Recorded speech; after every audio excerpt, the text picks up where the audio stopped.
এর আগে আমরা বলেছি যে তমলুক লোকসভা কেন্দ্রে বিজেপির যে মনোনীত প্রার্থী প্রাক্তন কলকাতা হাইকোর্টের বিচারপতি অভিজিৎ গাঙ্গুলি তিনি হারতে চলেছেন, অর্থাৎ তাকে বলির পাঠা করেছে রাজ্যের বিরোধী দলনেতা শুভেন্দু অধিকারী।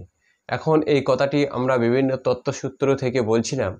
গতকাল একটি চিঠি ভাইরাল হয়েছে, যেটা কিনা তমলুকের আরএসএসের যে দপ্তর আছে সেই দপ্তর থেকে প্রচার হয়েছে, এবং সেখানে জৈনিক কোনো একজন ব্যক্তি আরেকজন ব্যক্তিকে চিঠি লিখে বলছে যে এবছর তমলুক লোকসভা কেন্দ্রের আসনটি আমরা হারতে চলেছি। অর্থাৎ আরএসএস বলছে যে আমরা এবছর তমলুক লোকসভা কেন্দ্রটি হারতে চলেছি।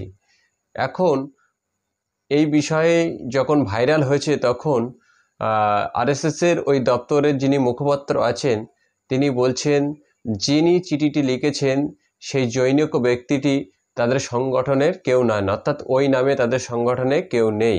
কিন্তু আমরা আরও একটি তথ্যসূত্র থেকে জানতে পেরেছি যিনি এই চিঠিটি লিখেছেন তিনি তার নামটি সামান্য পরিবর্তন করেই লিখেছে, যার ফলেই আরএসএসের দপ্তর থেকে তারা বলতে পেরেছে ওই নামে আমাদের কেউ নেই। কিন্তু বাস্তবিক অর্থে দেখা যাচ্ছে ওই চিঠিটির বাস্তবতা আছে এবং তমলুক লোকসভা কেন্দ্রটি এবছর বিজেপি হারতে চলেছে এবং দেবাংশু ভট্টাচার্যের কাছেই তিনি হারতে চলেছেন, এমন একটি সূত্র মারফত তথ্য আমাদের কাছে ইতিপূর্বে এসেছিল।